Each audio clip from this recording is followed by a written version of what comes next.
I'm Michael, 28, and I've never made a big deal about birthdays. Not since I was a kid, anyway.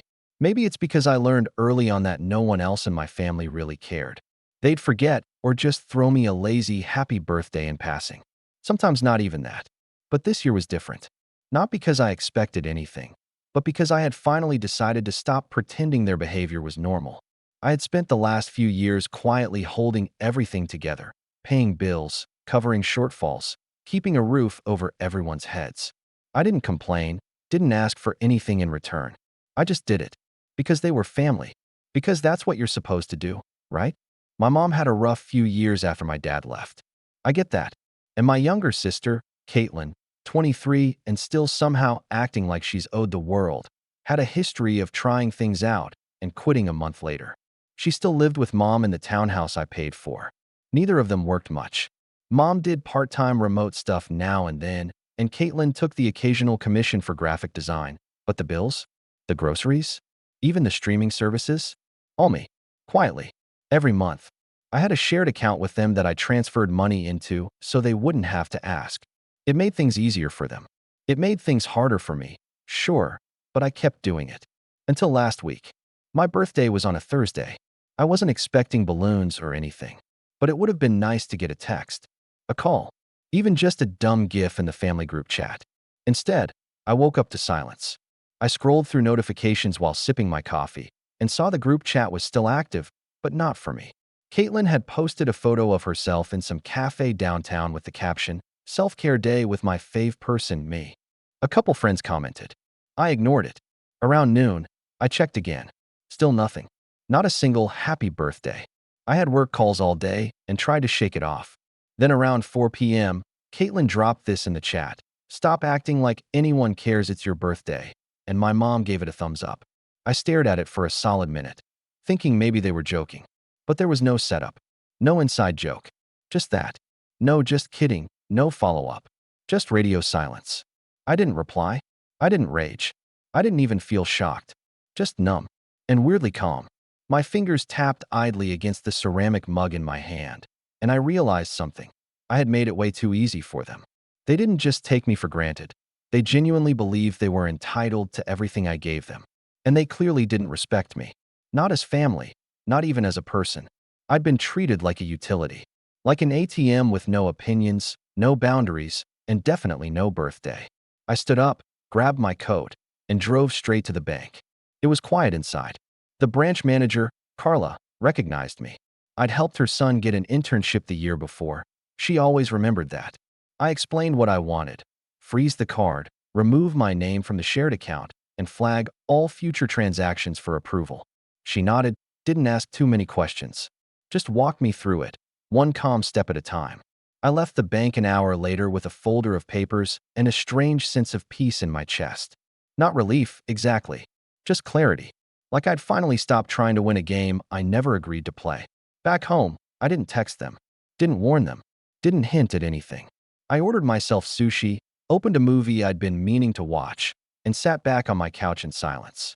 At 11:42 p.m., Caitlin sent another message in the group chat. "LMAO, why is the card declining?" Mom replied, "Mine too. Is the app down?" Then Caitlin again. "I just tried at Kroger, and it's not working. Like, at all." Still, I said nothing. I closed the app and went to bed. The next morning started like any other, except it didn't. My phone had 10 missed calls from my mom. Caitlin had left 5 voicemails. The texts were piling in like spam. "Mike, what is going on? Did you change something? Call me back. Are we locked out of the account? Why is the landlord here?" I blinked and scrolled slowly. Apparently, the landlord had shown up at their door that morning to ask about the rent, because the auto-pay bounced. I'd canceled that too. Same with the electric bill, water, and internet. I hadn't told them yet, but I was in the process of transferring the lease to a new name. Mine. I didn't need them living in my place anymore.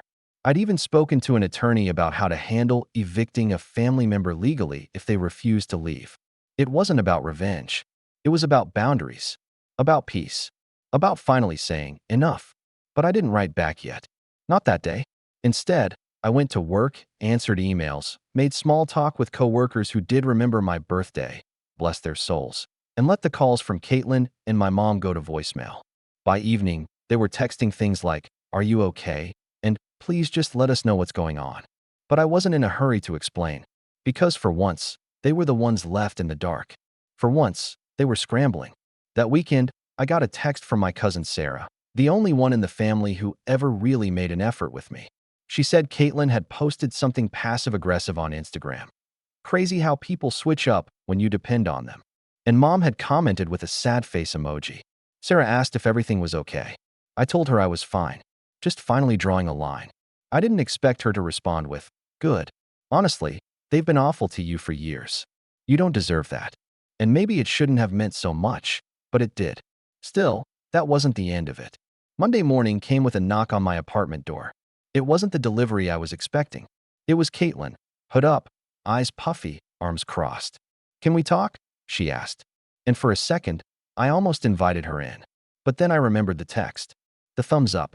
The groceries I'd paid for. The bills I'd covered. The years of being treated like the invisible man. Until they needed something.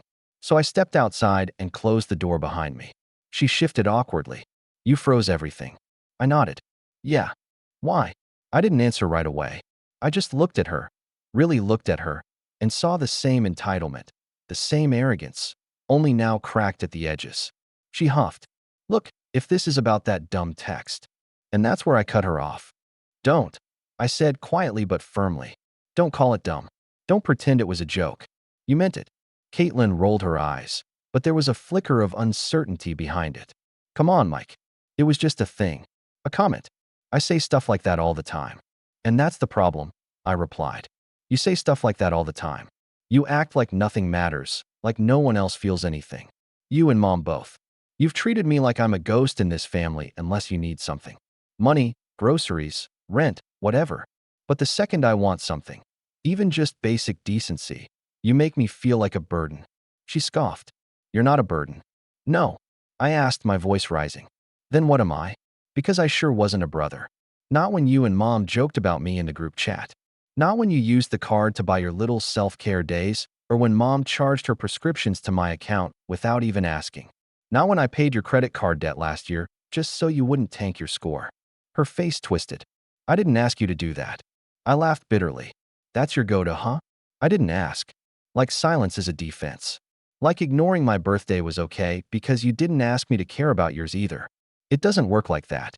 She crossed her arms tighter and stared at the ground. "Okay, so what now? You just cut us off."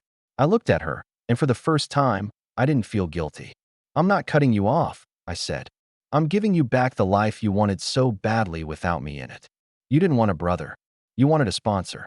Her eyes widened, but I didn't stop. I tried for years to be enough. To be useful, to be helpful, to be wanted. But all I ever got back was sarcasm, silence, and an endless list of obligations. "I don't want an apology.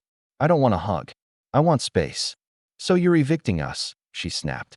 "You're seriously just throwing us out?" "No. The lease was always in my name. I'm just not renewing it with you as a guest. You've got 30 days. I'll even pay for the moving truck if you don't make a scene." She blinked, stunned. "You're serious?" "Dead serious." There was a long pause. Then she tried one more angle. "Mom's not well. You know that. She's stressed. She says things she doesn't mean." I exhaled sharply. "You want to talk about stress?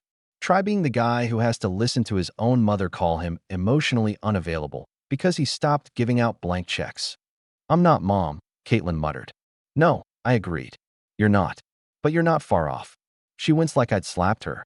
"I'm sorry," she said at last, and to her credit, I think she meant it. "I really am. I didn't think it mattered. I didn't think you cared." That stung more than anything else. Of course I cared. That's why I stuck around this long. I turned the knob behind me. "I'm not asking you to change," I added. "I'm just not going to stick around waiting for it anymore." She stood frozen, lips slightly parted, no words coming. I didn't expect her to beg or cry. Caitlin wasn't built that way. She was good at shrugging things off and pretending the world owed her nothing, until it actually gave her nothing. Then she panicked.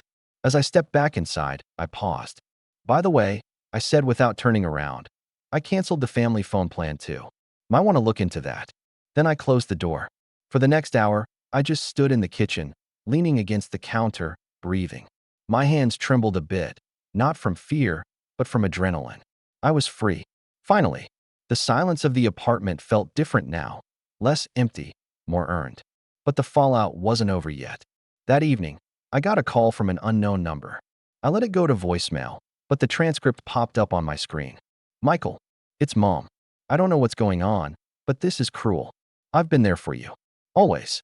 You don't do this to family. You don't just walk away. Please call me. We can talk about this. I didn't return the call. A few hours later, I got another message. This time, an email. It was from my mom's lawyer. I didn't open the email right away. I stared at the subject line, urgent, property ownership dispute, action requested, and let it sit in my inbox for a few hours. Maybe I was giving myself time to think. Maybe I was waiting to feel something. Anger, anxiety, regret. But none of those came.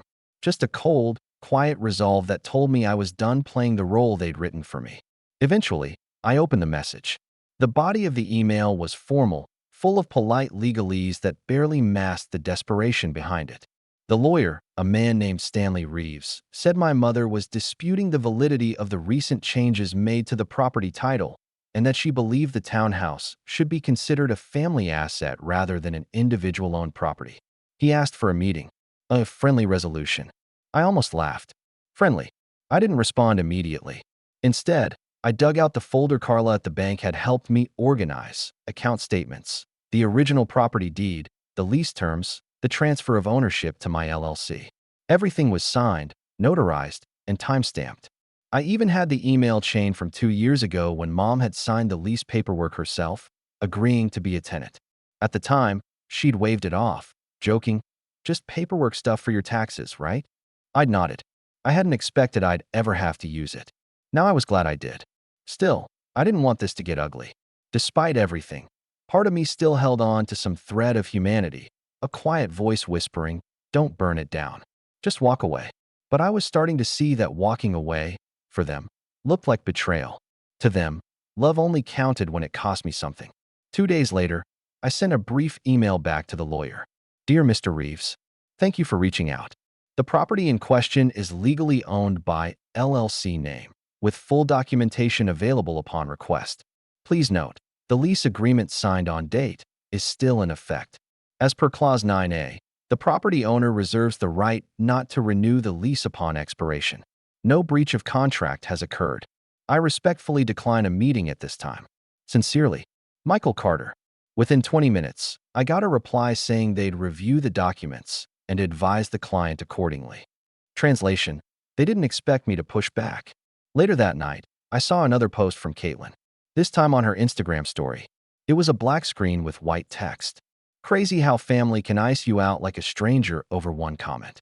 We never stood a chance." I didn't reply. The next morning, my doorbell rang. I checked the peephole. My mother.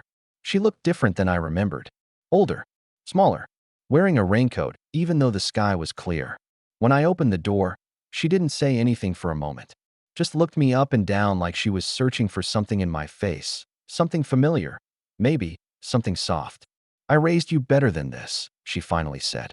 "Did you?" I asked. She blinked, clearly not expecting me to meet her like that. Her voice shifted, less accusatory, more wounded. "Michael, we were a family. We are a family. Families say things they don't mean. Families fight. But they don't just cut each other off over birthday texts." I leaned against the doorframe. "This isn't about one text, Mom. It's about every time I was only good enough when I was useful. It's about years of you pretending like I didn't matter unless I was paying for something. Do you even know where I work? What I do? What I'm passionate about?" She didn't answer. I continued. "Caitlin gets a new phone? I cover it. You need a dentist appointment? I book it and pay the bill. Emergency car repairs? I handle it. Did you ever once say thank you? Did either of you ask how I was doing?" Her face tightened. "You never asked us for help, Michael. You made it seem like you had it all figured out." "No," I said. "I made it look easy because you made it impossible to ask. Every time I was honest, you made me feel guilty. Or selfish. Or like I was trying to start a fight. I've been quiet for years, hoping things would get better. But nothing changed. And I finally realized they won't." She looked away. "I know things were hard after Dad left," I added. "But that doesn't justify turning me into your safety net. You didn't raise me to be better. You raised me to be useful. There's a difference." She was quiet for a long time, then finally said, "So that's it. You're done with us." I hesitated. No, I said. I'm done letting you treat me like I owe you for existing. You can still be in my life if you respect my boundaries. If you stop using me. If you start treating me like a person and not a paycheck. She opened her mouth, but I cut her off. And if you want to stay in that townhouse, sign a new lease. Pay rent. No games. No guilt trips. Just responsibility. Like the rest of us. Her expression flickered. Shock. Anger. Maybe even shame. But she didn't yell. Didn't cry. Just nodded once. Sharply. Like she was swallowing something bitter. Then she turned and walked down the hallway. I didn't call after her. Later that night, Caitlin texted me. So what now? You just want us to pretend everything's fine and pay like strangers. I stared at the message, thinking about how to respond. But before I could type anything, my phone buzzed again, another notification. This one wasn't from Caitlin or Mom. It was from the property manager of the townhouse. A formal alert that the thermostat had been set to 92 degrees. Another notification followed. The kitchen faucet was left running. And then a third. Someone had disabled the security camera on the back door. I stood up, heart racing, jaw tightening. They weren't going to go quietly. And I had no idea just how far they were willing to go. I didn't sleep that night. The notifications from the property manager app kept rolling in. Lights flicking on and off at odd hours. Someone setting off the smoke alarm by accident. The garage door left wide open for hours. They were trying to rattle me. Or maybe just send a message. It was petty, passive-aggressive sabotage. But I'd expected this. Caitlin and my mom didn't like being told no. Especially not by me. Especially not when it meant consequences. At 2:14 a.m., I got a call from the security company. One of the water sensors in the basement had been triggered. I asked them to shut off the water line remotely and dispatch someone to check it out. The tech showed up an hour later and confirmed it. The utility sink had been left running and plugged, causing it to overflow. Intentionally. I sat there, staring at the ceiling in my apartment, watching the fan spin in slow, useless circles. This wasn't just retaliation, it was a tantrum. A childish, desperate attempt to force my hand. To make me feel guilty. To pull me back into their orbit. Because if they couldn't control me with obligation, they'd try chaos. By morning, I had a plan. I drove straight to the townhouse, unannounced. I parked 2 blocks away and walked the rest of the way on foot. The neighborhood was quiet. The house looked the same from the outside, except for a pile of garbage bags stacked up by the garage door, like they'd made a point of dumping everything outside instead of using the bins. Typical. I unlocked the front door with my copy and stepped inside. The heat hit me immediately. They'd left the thermostat cranked to 92 degrees, just like the alert said. The air felt like soup. I walked through the house in silence. The fridge was open. Empty.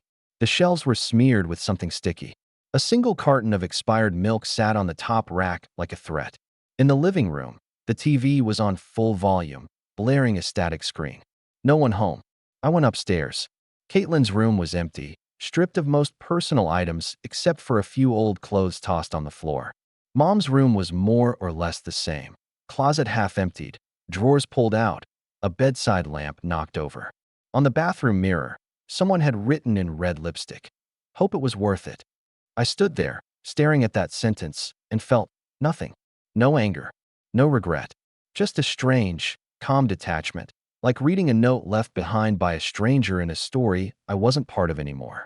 I spent the next hour documenting everything. I took photos of the water damage in the basement, the trash, the fridge, the mirror, the thermostat settings, the deactivated security cam mount. I cataloged it all. I sent it to my lawyer with a short note. Damage appears deliberate. Proceed with formal eviction and reimbursement claim. By noon, they were officially served. The papers went to Mom's temporary address, one I had from a previous medical emergency she'd asked me to help with, and to Caitlin's P.O. box she used for freelance work. The documents gave them 7 days to respond. If they didn't, it would move straight to court. If they did, well, they'd have a very hard time explaining all the documentation and tampering to a judge. That night, I got a text from Caitlin. "Wow, you really want to humiliate us in court? This is so petty." I didn't respond. A few hours later, Mom sent one too. "You didn't have to go this far. You wanted this. You wanted to punish us. Well, I hope you're happy." And you know what? I was. But not for the reasons they thought. I wasn't happy they were struggling. I wasn't gloating over the damage. I didn't feel victorious. I felt free. The week passed quickly. I handed the matter off to my lawyer and stayed out of it. He updated me every couple of days. Caitlin tried to file a countersuit, but it was tossed out.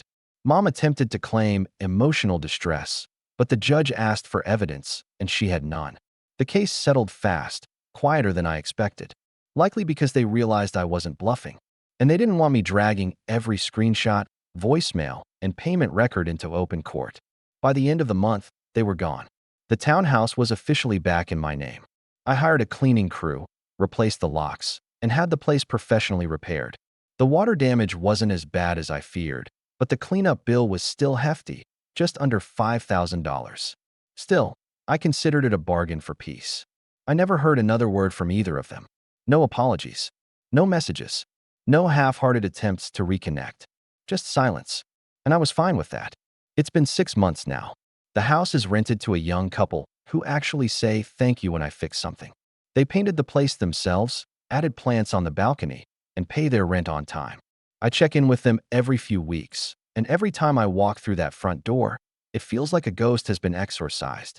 Caitlin moved in with some friends, according to a mutual acquaintance. Mom's living with a distant cousin in another state.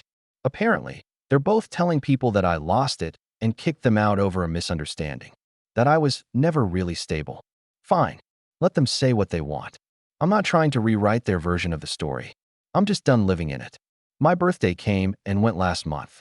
Quiet, simple, peaceful. I took the day off work, treated myself to a nice lunch, walked along the lake, turned off my phone. No expectations, no guilt, just space. And for the first time in years, I wasn't waiting for someone to remember me, because I remembered me, and that was more than enough. Let me know your thoughts in the comments below.